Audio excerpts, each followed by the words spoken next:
Welcome back. Reaction this morning to the Department of Justice report on the Chicago Police Department outlining decades of racism and use of excessive force. Joining us this morning, Chicago Police Superintendent Eddie Johnson with reaction to those findings. We have so much we could talk about here for a second, but I do want to pull apart a few important notes.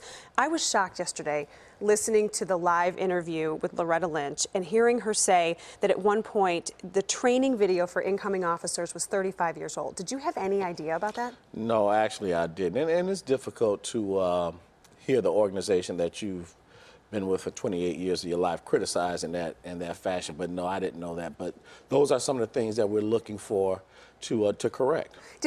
One of the things that stuck out to me just from watching it was, it seemed as though there was no real reflection at all on the training program. There was no, hey, what are we doing well? What aren't we doing? What can we do to improve going forward? And that seemed to be the case throughout years. Do you agree with that? Yeah, I think for whatever reason, I think that we focused on training when people initially come on the department, and then it kind of wanes, and we just have to do a better job at that. I kept hearing them say a lot about the resources. We need more training. We need more support. We talk to the officers. They tell us we need this.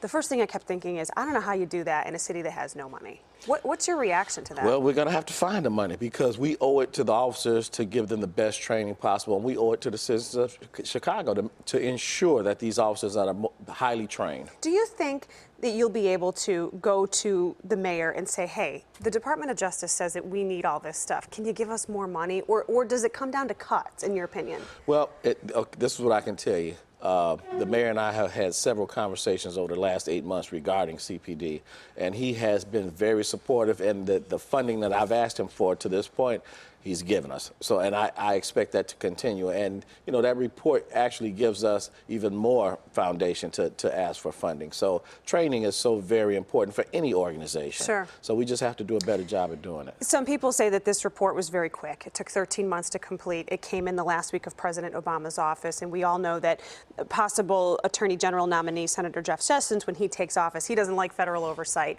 There are some people that say, well, okay, this is 7 days of paperwork that we're going to have to look into, and then after that, we're not going to have to worry about it. How can you guarantee the taxpayers in the city of Chicago, the people that live here, that all of the recommendations that they put forward will actually be put in place? Listen, I think the mayor said it best yesterday in his speech when he said there's no U-turns on this road, and that's correct. We are determined to change CPD, because if we can change and reform CPD, then we make it better for the entire city. Will you have benchmarks to check that progress? Yes, so we're going to, you know, we started the plan over a year ago, and now we're going to continue with it.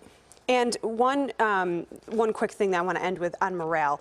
They said in the report that morale was low.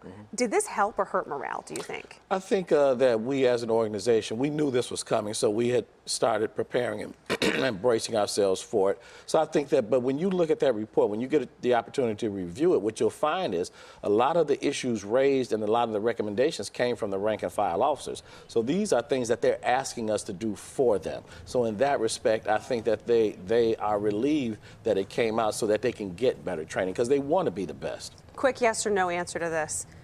Does it seem overwhelming to you to have to overhaul the department? Because to the average person, it seems like, where do we start? No, it doesn't. I love the department. I love this city. So I think this is just my time. This is what I was put here for. So I'm hitting it head on. We're happy to have you in early this morning. Thank you so much, Superintendent. Thank you.